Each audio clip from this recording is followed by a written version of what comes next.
It's Tuesday! That means it's time to learn something new! Today we're going to talk about soldering for arts and crafts. Just a quick note before we get started, make sure to protect your work surface. And the reason I tell you that is because I was so focused on shooting the close-up part of this video that I forgot to do that and burnt a hole right through the table. So don't do that. There are a few different metals that you can use when soldering, but the easiest, the cheapest, and what most people use is copper. Now, one of the main differences between working with soldering and electronics and art and crafting is that with electronics, most of the time you're working with brand new wires. That means there's no fingerprints on them, there's no oxidization, you're not going to have a really hard time getting the solder to adhere, so you can just use the flux that's already in the middle of the solder. With art and crafting, maybe not so much most of the time. You're generally going to be dealing with copper that's been sitting out, had a chance to oxidize, and your solder's not going to stick unless you do a little bit of extra work. And that's where your flux comes in. Let's take a look at this penny. Solder isn't going to stick to anything this dirty. So we'll take out the flux and rub it and see how it turns out. You can see how clean it's getting from just a little bit of rubbing, and here's how it looks after 20 seconds.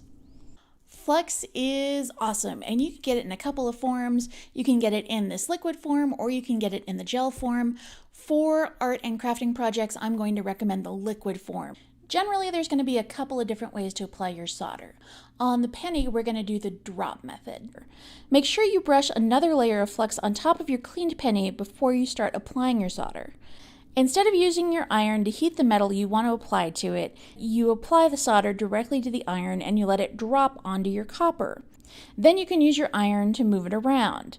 Depending on your application, this may work great for your project, especially if you want a lot of splatter drops on a big piece of copper. I'm not a big fan of it just because I really like to have a lot more control over my project. In the next clip, I'm going to be using some copper tape. Now, we're going to get into this more in depth when we go into our Suncatcher project, but for the time being, I wanted to show you how you use your soldering iron to do a very controlled line of solder.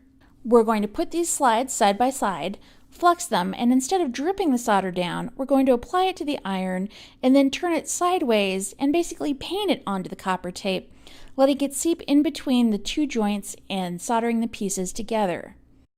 This takes practice, and as you might have noticed, it's been a while since I've done this, so it's not necessarily the prettiest looking thing ever, but once you do this a few times, you'll get the hang of it. It is also a lot of fun, and there are a lot of things you can use this for. So before you put it away, don't forget to tin your iron. If you don't know how to do that, I will link the video up over here so you can go back and take a look at it. It's really short, it's like less than 2 minutes. That's it for this week's tutorial, and I will see you guys soon. If this has been helpful, give it a thumbs up. If you haven't yet and you would like to join the community, make sure you subscribe. And if you have a question, leave it in the comments. I always forget that. I will see you guys in the next video. Okay, bye.